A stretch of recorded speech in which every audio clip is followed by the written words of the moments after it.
Senate Blue Ribbon Committee bukas para sa pagdepensa ng 3 senador na dawit sa maanumalyang flood control project. Kasama natin sa balita, Radyo Manconde, Bata. Bukas pa rin ang Senate Blue Ribbon Committee para sa panig ni Senators Jinggoy Estrada, Joel Villanueva at Cheese Escudero. Ang 3 senador ay kasama sa inirekomenda ng Blue Ribbon Committee sa mas malalim na investigasyon para sa posibleng pagsasampa ng kasong katiwalian matapos maugnay ang mga ito sa maanumalyang flood control projects. Sinabi ni Senate President Pro Tempore Ping Lacson na pwede pa ring magbigay ng kanilang paliwanag ang 3 para malinis ang pangalan.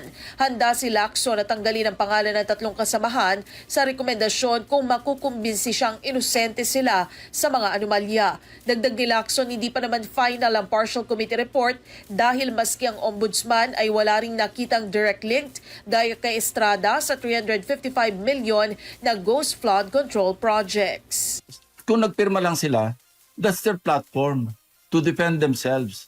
Habang nag-interpolate, di sabihin nila, hindi totoo yan kasi ito. Kaya baka pwedeng strike out natin dyan sa record ng committee report or partial committee report, yung portion na ako nire-recommend. Kung umabot kami sa interpellation, sa amendment, at makatwiran yung kanilang amendment, natanggalin mo yung pangalan ko dyan, dahil hindi totoo yan, ito yung aking depensa, at nanalo sa botohan, halimbawa, or nakonvince ako as chairman, sponsor, sabi ko, accepted. Hindi naman masisisi ni Lacson kung magkatampuhan sa pagitan ng mga kasamahan dahil mayroon siyang tungkulin na dapat gampanan at kung puro pakikisama na lang ang uunahin ay wag na lamang silang magsagawa ng pagdinig. Kasama mo sa DZXL RMN Manila, Radyo Manconde, Batak, Tatak, RMN.